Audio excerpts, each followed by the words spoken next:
bon si bose kubera si publicité igihe bizaba publié mejeje ishure nzoca nambikwa alliance no bikoze ndi mw'ishure ariko leta ko turyamana kugira dushike kuki ndakunda iminwa yanje kandi ndazi ko ari myiza Isaac TV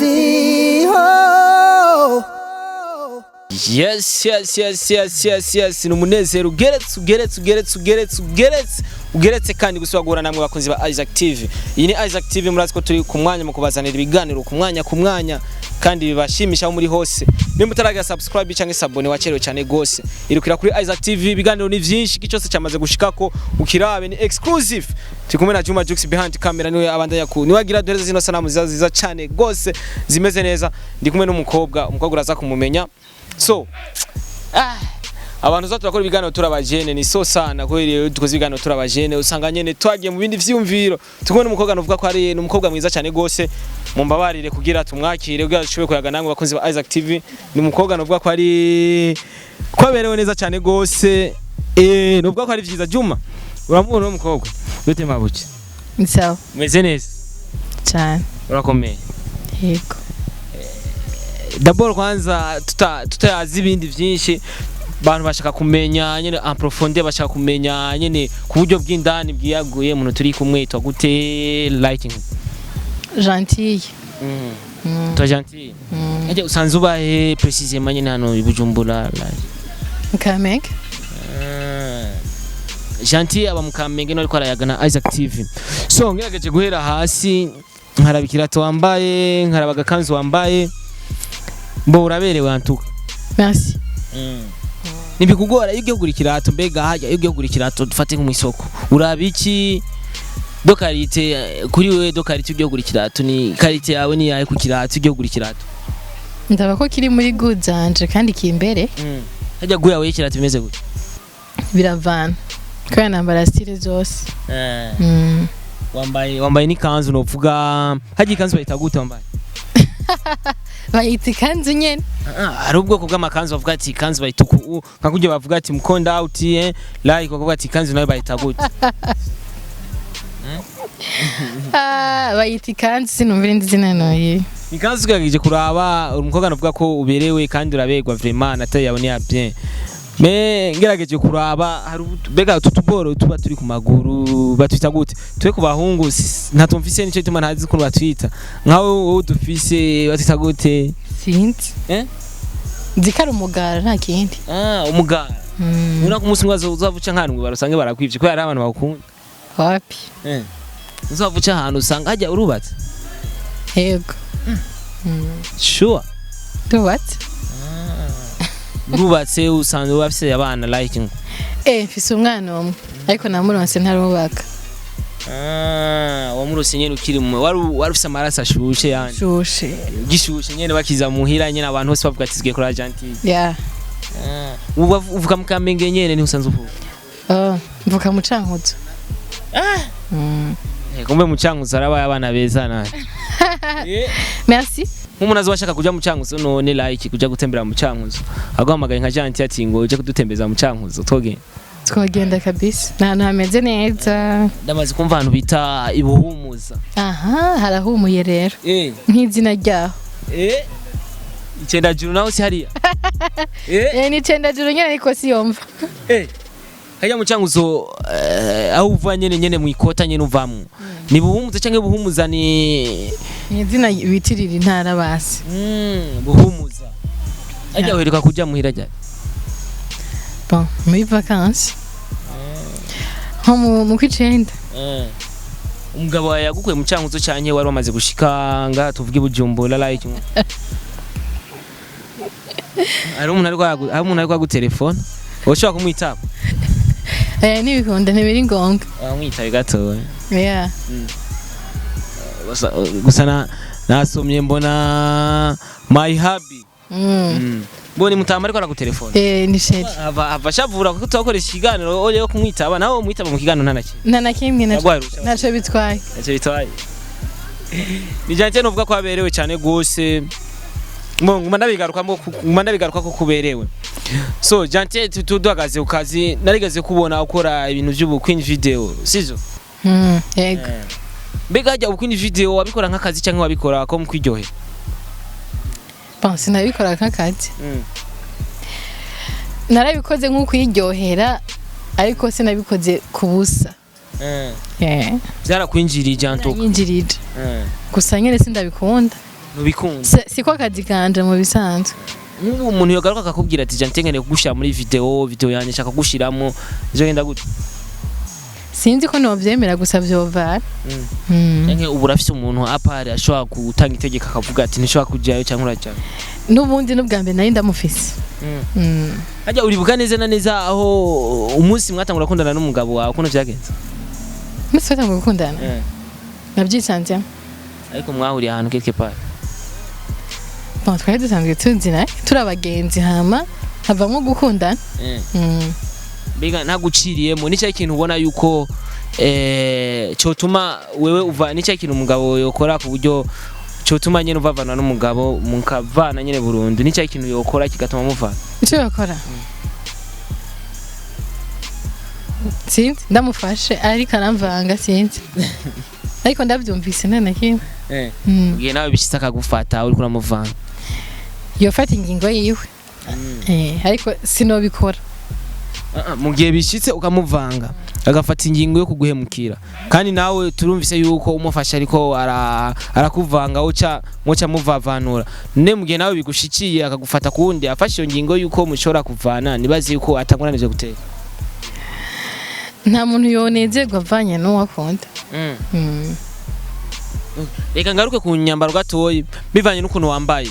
Mbega bihora bishika umugabo akakubwira ati uko wambaye reka like hajya hanze abantu abandi bashobora kugushima bivanye n'ukuntu wambaye? Birashika. Urakubuza. Uno munsi byagenze gute ko yakuretse ugenda wambaye? Byashitse cyangwa watoro?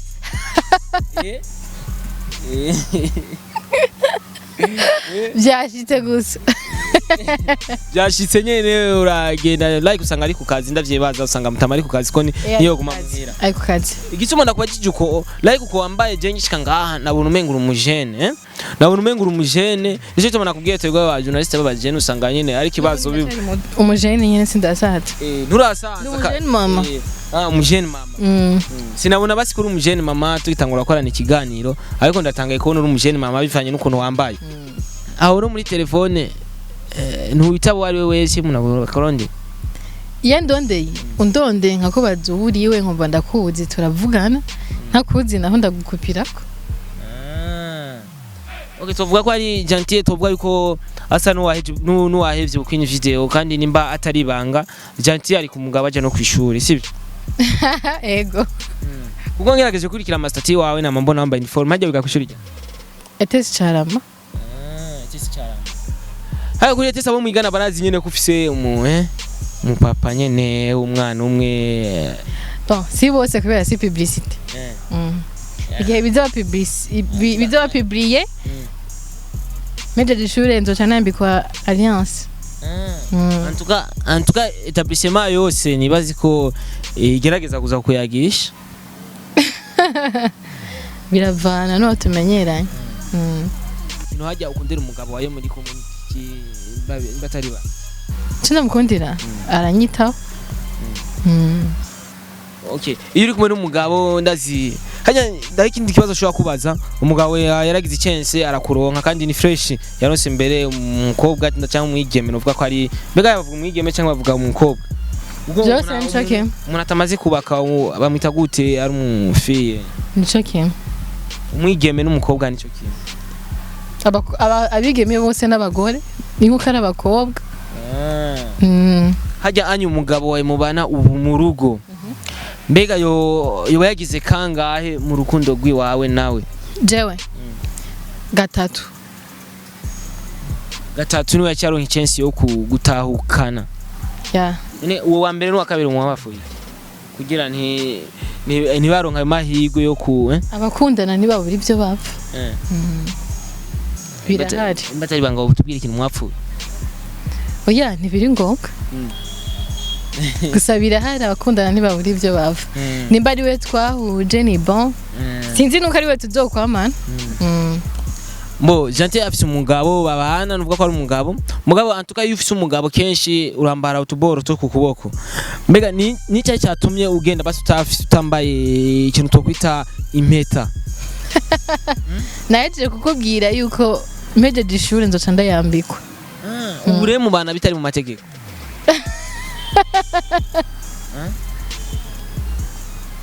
uvuze ko uzoyambika uhejeje ishuri bisigura yuko mu bana mutari mu mategeko koza undi muntu apa yashobora gutwara akayikwambika byemerewe n'abavyeyi ariko abavyeyi gusa na leta izo bitwemerera mugabo ibishonye sinovuga ko hashobora kuza umuntu apa nawe akavuga ati mboje nshaka kwambika impeta s'il vous plaît kandi vyihuta bishiremwe bikati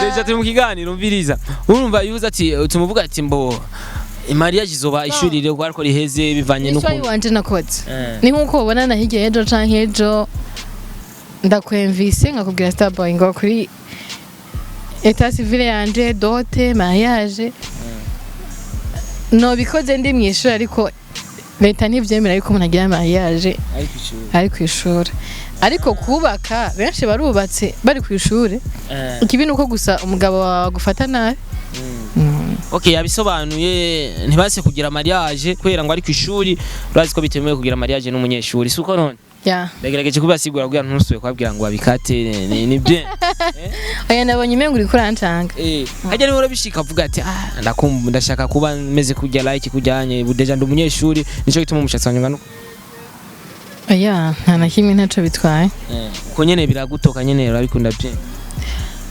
cyane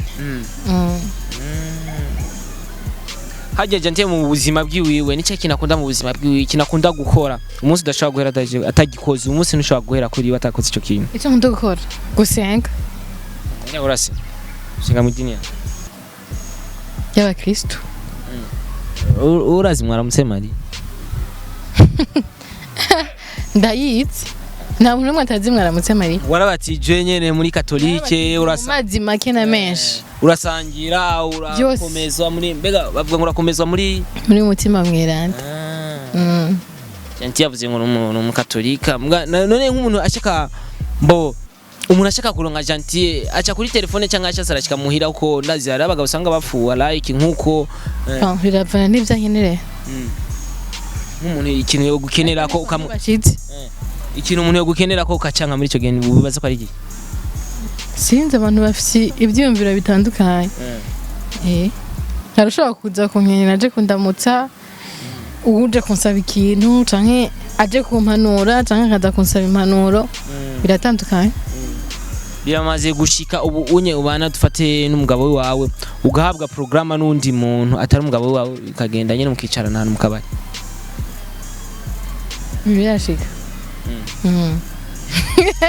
Kuki utwenga urazi tubandi ko ndatwenga mfite ubwoba waje nawe ntari umugabo wawe je ndakubwiza kuri Gentil je n'umugore wanje nogira ubwoba kwera novuga ati umukobwa ni mwiza ameze bien kandi yambara fresh umwanya n'umwanya samaye bashaka kumutwara abeza ni benshi kandi naho yogira ubwoba anshunze ntiyoshobora kunshunga icambere ntitwirirwana ni nkuko nomubwira ati ngiye kwishuri ngiye mu vy'iwacu aho birabishika rero sometime ugenda guha example sindakubwiye ko ari ibyo nkora kubera je nshaka gusiba kwishuri ntagwaye ariko biramaze gushika mugahura n'undi mugabo akakubwira ati umugabo wawe yosamara ndamugwita ku ntoki ivyo ni kawaida turabibwirwa n'abantu benshi gusa ntiyosamara ahubwo niwe woba wisamayeko Jusi mwe ngumunda kubwira je kweni yanzorongora nshaje kugira ntwari basi ushaje mwahuje naho nyene nibo mwihurije uyagira nyene dutwarane nyene tumaze gukora ko je nogira ubwo vraiment dukundanye Gentil kandi nta bintu byo kubesha giki ubwo banogira subu no vuga ati like ani asoka mu rupango hajya bakamubona ukuntu yambaye ari sexy ni fresh bava mu ntwara kwambara biravana n'ungene umuntu yambaye ariko kubegwa nibyo byiza niho umuntu abona ingene wambaye hari gihe wambara neza ntubegwe umva rero okay nimba warakoze ukuni video nicyo kintu wahuye naco mu kuni video bwawe uvuga ati nubu dufate ubu wabihevye uvuga ati vraiment ibi bintu nahuye navyo vraiment vyarambabaje nico gituma numva ntushaka gusubira gukora ukuni video ikintu cyacamba challenge uba wahuye nayo muri ako kazi kawe nk'abantu bagukoresheje mu bamaze kunkoresha nta numwe aranshavutse nta munsi ugeze ukora akazi ko wawe uri kuri konti akakubwira ati mbo utamaye iki n'iki udakoze iki sishobora nta na rimwe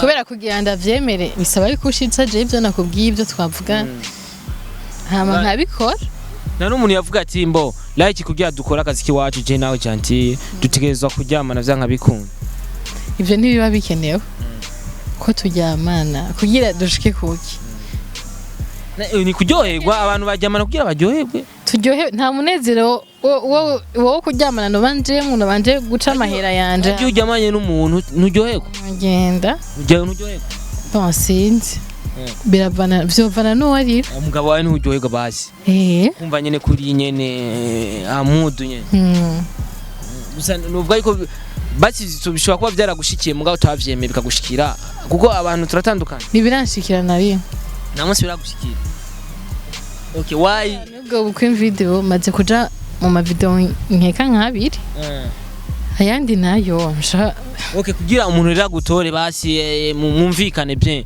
hasaba iki kuri wewe namahera waruse amahera uvuga ati sinshobora kurenza hasi sinshobora kumanuka oya narashobora kurenza hama ukamanura nkamanuka hama nkagukorera ibintu bya pana nawe nyene kuza kumbwira ngo uzuzanye impuzu uzuzanye ibiki urakubota wewe wenyene kubera wiyemeje gukora video wamaze kuvuga ati ndikwica uvuga ati mpamagaye wategeza kuba ufite impuzu ushobora kwambara sishobora kuzana isakoshi impuzu ziwanje ze gusanga wipanze n'amahera utatajya munsi yayo ni nkanga n'usiga twavugana amahera basi wawe wakoreye make muri ubwo bukuni video naho wabukoze umwanya muto aya nibikenewe kavuga gusa twavugana ariko ubu unyantuka umuntu aje mu nyuma akongera akakubwira ati ngongera ukora kandi kazi ku kuni video ubandanye ukora nko wari ubikora sinzi okay ndafite ikintu ushaka kubaza ndashaka kubaza mu ishuri muri ikirundi cyangwa ari ikirundi naracize ndakubaje nk'akantu ushaka kunsigurira ukansigurira wagaki yo bavuze ati mbo wanka kugarura impene ikiri hafi amara kurenga imirambi mbega ukabira nkayo mbega hajya iryo jambo ndiko ndayikubaza donc ni explication nshaka wanka kugarura impene ikiri hafi ukabira nkayo abo bashase kuvuga iki nk'umuntu atumva ikirundi neza kuko ivyo babivuga ko menye imigani mugabo byari bifite signification nkaho ushaka kuduha signification ya hafi ico kintu cyo bagisigura akanda vyumva cyane mvumengo wanka kugarura impene ikiri hafi yamara kurenga imirambi ukabira nkayo fate nk'ubonye wanka kubuza umuntu ikintu basi ari kibi hakira amahoro yamaze kugira ikibazo agasanga gifite ingene yigarura niko navyumva sinzi ndumva usa n'umuntu yizi kirundi barakunda kuvuga ati iyo bavuze batatu badatana mu ndagano ego bavuze amashiga nini abo babashatse kuvuga iki ego n'amashiga batatu badatana mu ndagano why bavuga ko ari batatu badatana mu ndagano sinzi usanga ari abantu bakunda kuba bari hamwe batipfuza kuvana mugabo baki bavuga ko ari amashiga why sinzi naho uri impamvu ubundi ba active muraza gutahura igituma bavuze batatu badatana mu ndagano umva ni batatu nibigera baba babiri nje gituma bavuze ko ari amashiga okay ikindi kibazo nshobora kubaza Gentil je nshobora kuba navuze kuri mwiza nabonye ivyo wanje canke Juma Juice akabona vyiwiwe cyangwa abakozi ba active mukabona vyiwanyu mbega wowe iyo uri muhira ndabona wakunda telefone ndamaze kubona wakunda selfie sana iyo uri kura koresha telefone ukifotora ukiraba mu kiyo mbo urashaka kuvuga ati je Gentil vraiment kuri iki kintu vraiment respect ndagishimira Imana bivanye n'ukuntu ari ciza yego ushaka kuba ufise byinshi byiza mbwa hari ikintu kimwe uvuga ati respect kabisa ikintu kimwe cyangwa bibiri kimwe iminwa ndakunda iminwa yanje kandi ndazi ko ari myiza ubu kugira ko ari ibintu nshaka kuvyemera. Yeah. Sinovyemera kubera maze kubibwirwa n'abantu benshi. Ikindi kintu ukunda kuri wewe wavuze ko ufite byinshi ashaka kutubwira ikindi apare y'umuntu. Kiri kuri jewe. Amaso. Ndawa no itra.